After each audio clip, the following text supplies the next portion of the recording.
Guys, check out this twin banana sandwiches right here. Absolutely stunning. We got the 1979 Suzuki RM100, and we've got the 82 YZ100. I personally raced a 79 RM100 at Southwick and NESC back in the days with great success.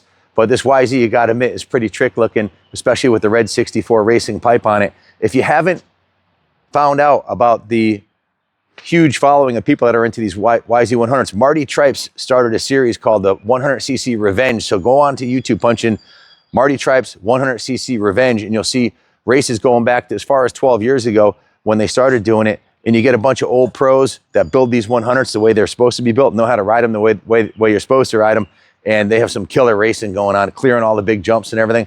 So there aren't a lot of places on the planet that make custom parts for these anymore. But if you know where to go, Brad at South Cal Racing on the West Coast is a great source. And check out Red 64 Racing. These guys on Facebook, they make all the components that you can't, or a lot of the components that you can't get for the YZs and the RMs and the twin shock bikes. Also, starting with the full custom cone pipe exhaust bikes. It looks like a Works pipe that's on this one here. They make an aluminum silencer, but I had the original silencer in good shape. I didn't get it, but their aluminum silencers really trick. If Brad Harvey at NorCal Vintage doesn't have it in stock, you can check Red 64 Racing. They work together. Red 64 Racing's in the UK. They imported this pipe to me, paid them on PayPal, and it was here within like a week. They ship them just as quick as from anywhere in the US.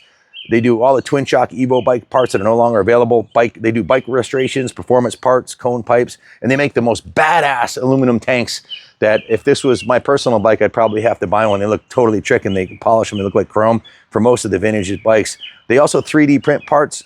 They make plastic seat covers and decals. Like I said, the manufacturers stopped supporting these bikes a long time ago. You got to go to somebody like Red 64 Racing. Check them out on Facebook.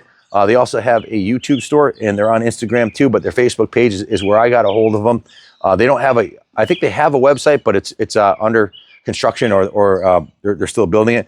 We've worked with them before. There's a KX80A1 that we restored here, that some of the parts on that, it was restored by Craig Campbell.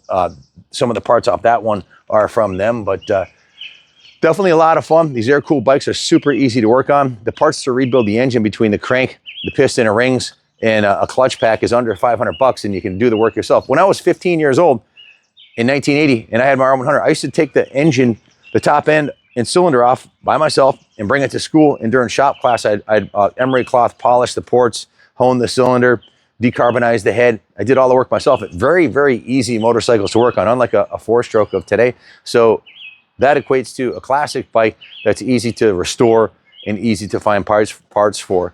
So check them out, Red 64 Racing. They sent me this cool hat too, which it's like 80 degrees today. I'm a little sweaty, so I'm not gonna wear it, but Red 64 Racing, they make some cool swag. Check them out online. They were great to deal with, and they gave me what I feel is the nicest looking cone pipe on the market.